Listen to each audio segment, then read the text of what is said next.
¿Cómo están todos? Muy buenos días. Nuevamente con ustedes estamos para dar inicio a la segunda clase de la serie que estamos siguiendo de equilibrio entre la fe y la gracia. Bien, para dar inicio, como siempre, vamos a orar.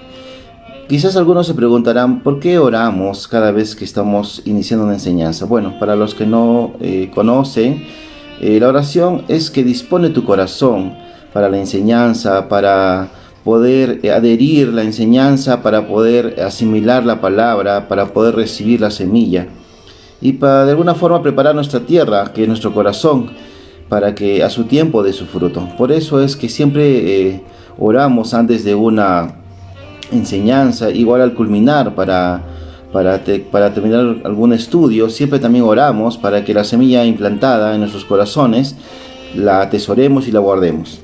Amén. Entonces vamos a orar para dar inicio a la enseñanza del día de hoy. Padre, en esta hora quiero darte gracias, Señor, conociendo, papito amado, tu palabra, nos haremos libres, Señor, porque tu palabra dice que la verdad nos hará libres. Y también, Señor, te damos gracias porque el día de hoy preparamos nuestro corazón, disponemos nuestro corazón a la enseñanza, a tu palabra el día de hoy. Te doy gracias, papito amado, por cada una de las personas que están viendo esta transmisión. Te doy gracias, Señor, en el nombre de Jesús. Amén. Muy bien. El tema anterior, con respecto a lo que es el equilibrio entre la fe y la gracia, hablábamos de cloruro y sodio. Muy bien, el día de hoy vamos a tocar el tema que se llama ¿Dios es soberano? La pregunta, ¿Dios es soberano? Muy bien, quiero decirles algo, de que mucha gente piensa de que Dios actúa independientemente de nosotros, que Dios actúa soberanamente. Y tiene un significado, para muchas personas enseñan que Dios es soberano y dicen, si es su voluntad, Dios te sanará. O si es su voluntad, pues morirás. Al final, todo le acarrean a Dios, todo es voluntad de Dios. Entonces, en muchas iglesias se enseñan esto. En muchas iglesias se enseñan que muchos están predestinados para ser salvos y otros para ser condenados, que todo depende totalmente de Dios. Entonces es una definición errónea al decir Dios es soberano. Tenemos que entender algo. Miren, vamos a aprender un poco más de la palabra con respecto a este tema, ¿no?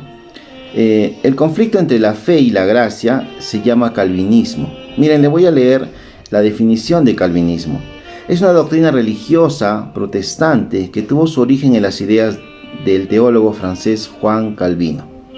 Se caracteriza por negar la presencia real de Cristo en la Eucaristía, por crear la importancia esencial de la fe de los hombres frente a las obras y la predestinación. Entonces, eso es el calvinismo, el que todo obra conforme a la voluntad de Dios. Todo lo que sucede, sea bueno o malo, es voluntad de Dios. Eso se llama calvinismo. Por el contrario, el arminianismo enseña que tú tienes parte, que tú desempeñas parte de la voluntad de Dios. ¿Qué significa? Que tú dependes de ti mismo, de las obras. Recordemos que en la clase anterior hablábamos de las obras y de lo que Dios hace. Entonces, eso se llama calvinismo a aquellas personas que están sometidos y diciendo de que lo bueno y lo malo que sucede en el mundo es voluntad de Dios. Por el contrario, el arminianismo habla de nuestras obras, de alguna manera que depende de nosotros ser salvos por nuestras buenas obras, por las caridades, y de alguna manera compramos nuestra salvación y dejamos de lado a lo que Dios hizo. Entonces son dos definiciones que muchas veces lo toman por separado, pero tenemos que entender que esto se toma de una manera equilibrada. Bien, entonces, mire, voy a leerles otros conceptos de la palabra soberano. La definición de soberano es que es muy grande, difícil de superar, elevado o extraordinario. Otro dice que ejerce o posee autoridad suprema e independiente y nadie le dice qué hacer. Otra también dice, es un estado cuyo gobierno no está sometido a control o la tutela de otro gobierno. Entonces, si una persona muere, probablemente alguien diga, era su tiempo, o es voluntad de Dios, o Dios sabe por qué hace las cosas. Pero no van al tema. Miren, un ejemplo, una historia de dos jóvenes que salían de una fiesta y se montaron en su vehículo y ellos habían bebido y alguno de ellos también se había drogado. Entonces ellos iban a alta velocidad y cuando llegaron empezó a llover. Empezaron a conducir a alta velocidad con la pista mojada. En una curva no pudieron controlar el vehículo y se estrellaron. Y los tres jóvenes murieron. Entonces mucha gente dice, es voluntad de Dios, o Dios quiso llevárselos, o era su tiempo. Pero saben que no analizamos. Estos jóvenes tuvieron responsabilidad porque ellos bebieron y se drogaron y estuvieron manejando a alta velocidad en una pista mojada. Entonces son muchas cosas. Pero ¿qué es más fácil decir? Es voluntad de Dios. Es sencillo decir eso. Entonces tenemos que entender que la palabra soberano significa que lo que hemos leído, ¿no? Que Dios es muy grande, es difícil de alcanzar, pero no desvirtuemos la palabra soberano, yéndonos al extremo, acarreándole todas las cosas que suceden a Dios. Mire, vamos a ir a la palabra. Espero que tenga su cuaderno y su hoja para tomar apuntes. Vamos a ir a Hebreos, capítulo 2, versículo 14. Hebreos 2:14 dice así: así que, por cuanto los hijos participaron de carne y sangre, él también participó de lo mismo, para destruir por medio de la muerte al que tenía el imperio de la muerte, esto es, al diablo. Entonces, Cristo vino a la tierra para destruir la obra del enemigo, es decir, el diablo. Vamos a continuar en otro versículo. Vamos a ir a Primera de Pedro, capítulo 5, versículo 8. Primera de Pedro 5:8. Dice así: sed sobrios y velad, porque vuestro adversario, el diablo, como león rugiente, anda alrededor, buscando a quien devorar. Entonces, retomando la historia que les conté de estos tres jóvenes, dice la palabra en Primera de Pedro que seamos sobrios y velemos, porque el adversario está acechándonos. Entonces, a lo mejor estos jóvenes se excedieron de copas, por lo cual sabemos que cuando una persona se excede de copas, pierde motricidad, pierde habilidades, se vuelve más lento en sus reacciones y por lo tanto no mide el peligro. Entonces, ¿qué hace el enemigo? Esa persona se vuelve presa del enemigo. Bien, recordemos que en el libro de San Juan, capítulo 10, versículo 10, Dios nos habla de la voluntad del enemigo. Y la voluntad del enemigo dice así: el ladrón, refiriéndose al diablo, no viene sino a hurtar y matar y destruir. Entonces, conociendo esa voluntad, estos jóvenes, ahora les vuelvo a preguntar, ¿en qué voluntad se encontraban? ¿En la de Dios o en la del diablo? Recordemos que la voluntad del diablo es robar, matar y destruir. Entonces, conociendo esta voluntad, y miren lo que dice a continuación de ese versículo. Dice: yo he venido, refiriéndose al Padre, para que tengan vida y para que la tengan en abundancia. Entonces, en otras versiones nos dice que su voluntad es buena, agradable y perfecta. Entonces, conociendo ambas voluntades, ¿podremos acarrear estas muertes de estos tres jóvenes a Dios? Si lo que pasó con estos jóvenes no era bueno, ni agradable, ni perfecto. Por el contrario, murieron, robaron tranquilidad a su familia, destruyeron muchas familias emocionalmente. Entonces, rápidamente podemos identificar en qué voluntad se encontraron estos jóvenes y podemos entender que no todas las cosas que suceden es voluntad de Dios. Entonces, cuando nosotros decimos la verdad, ¿qué le diría una persona que predica a estas familias? Es sencillo decirles, ¿saben qué? Era voluntad de Dios, era su tiempo. Pero decirles la verdad, que los jóvenes no midieron las consecuencias de sus actos. Entonces la gente se pone a pensar y meditar y decir que los jóvenes, si a lo mejor no hubieran bebido, o a lo mejor hubieran bebido y hubieran divertido como lo hicieron, pero hubieran tomado un taxi o un Uber, la situación hubiera cambiado. Pero a veces el licor te hace que no midas las consecuencias de tus actos, no midas el peligro.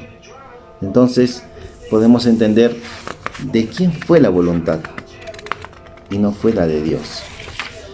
Miren, vamos a ir a otro versículo que lo encontramos en Efesios, en el libro de Efesios, capítulo 3, versículo 20. Efesios 3:20 dice así: y aquel que es poderoso para hacer todas las cosas mucho más abundantemente de lo que pedimos o entendemos, según el poder que actúa en nosotros. Dios no puede hacer, o se podría decir, no hace nada que esté más allá de este poder en ti, el cual es la fe. Recordemos que el equilibrio está entre la gracia y la fe. La fe es la acción. Nosotros no podemos, nosotros evitamos de alguna manera que Dios obre en nosotros por medio de nuestra fe. Porque si no tenemos fe, el Padre no puede obrar. Recordemos que el Padre es un caballero. Él toca la puerta y te dice, y te pregunta si lo debemos dejar entrar o no. Entonces, entendamos eso, que Él no va a ir en contra de tu voluntad. Él no va a ir diciéndote, tienes que hacer esto o tienes que hacer lo otro. Él no dice esas cosas. Tú tienes que entender eso. Entonces, así vas a poder darte cuenta en qué voluntad te estás encontrando. Y que la palabra soberano, refiriéndose que a Dios es un Dios supremo, es un Dios imponente, grande. Refiriéndonos a eso, sí, Dios es soberano. Pero refiriéndonos a que Dios es soberano y que interviene en todo y que todo le acarreamos a Él y que de Él es la culpa todo lo que sucede, pues no, estamos equivocados. Debemos entender eso. Recordemos que lo que dice en Efesios, según el poder que actúa en nosotros, ese poder es la fe.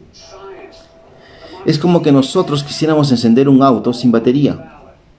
Y estemos accionando el encendido y sin batería no va a funcionar ese vehículo. Esa batería es la energía, esa batería es la fe. O por el contrario, ¿no? Refiriéndonos a lo que está hablando el calvinismo, ¿no? Tenemos el vehículo con la batería, pero no tenemos la llave, o no accionamos, o queremos que esté así y que el auto encienda solo. Entonces, hay un equilibrio para poder entender lo que es la gracia y la fe. Entonces, si nosotros no creemos en el Padre, pues el Padre no va a obrar en nosotros. Miren, vamos a leer el último versículo que lo encontramos en el libro de la Segunda de Pedro, capítulo 3, versículo 9.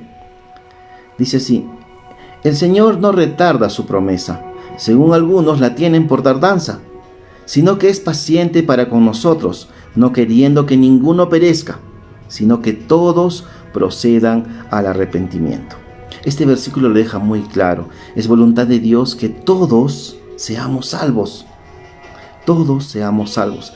Pero no todos son salvos, porque no todos han respondido a esa fe. No todos creen en Jesucristo. Es por eso que muchas personas no son salvas.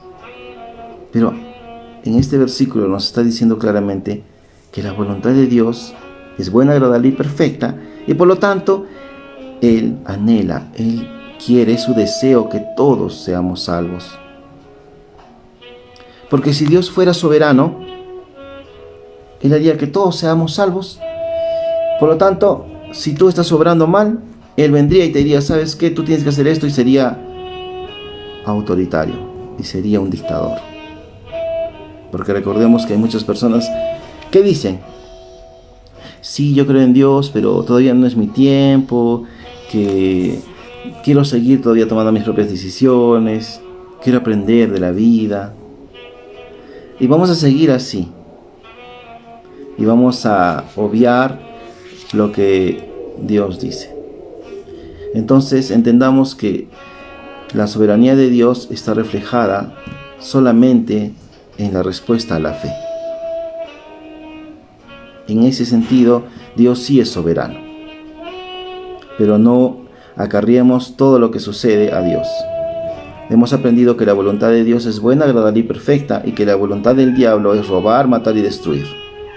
Entonces, conociendo esas voluntades, vamos a poder discernir las cosas que suceden, en qué voluntad se encuentran. Entonces, hemos aprendido el día de hoy si Dios es soberano o no. Amén. Espero que la enseñanza del día de hoy les haya sido de mucha ayuda, que hayan esta palabra que la guarden en sus corazones. Entendamos de que la voluntad de Dios es buena, es agradable y es perfecta. Y Él anhela, y Él es su deseo que todos seamos salvos, porque recordemos en la clase anterior, aprendimos que Dios murió por todos. Cristo murió por todos y cada uno de nosotros, por todo el mundo, por buenos y malos, sin excepción de personas. Amén.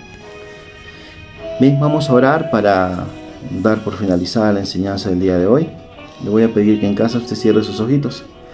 Papito amado, en esta hora quiero darte gracias, Señor, por este tiempo que podemos compartir tu palabra, Señor. Yo en el nombre de Jesús bendigo a cada persona, Señor, que ve esta transmisión. Que la semilla implantada el día de hoy ha caído en tierra fértil y que a su tiempo va a dar fruto, Señor, al 100%. Te doy gracias, Señor, porque la verdad nos hace libres, Señor. Porque entendemos que tú eres soberano y que todo depende de nuestra fe. Porque nosotros creemos en tu palabra, Señor, porque tú eres fiel, aunque a veces no lo seamos nosotros. Porque tú nos amas con un amor incondicional, con un amor infinito. Te doy gracias, Señor, en el nombre de Jesús. Amén. Muy bien. Le doy gracias por haber dado su tiempo para poder escuchar la enseñanza del día de hoy. Y síganos para poder continuar con esa enseñanza. Recordemos que Dios es un Padre amoroso, que nos ama por sobre todas las cosas. Y no hay nada de lo que hagamos que haga que Dios nos ame menos de lo que ya nos ama. Amén. Les doy un saludo, un fuerte abrazo a cada uno de ustedes y nos vemos en la siguiente transmisión.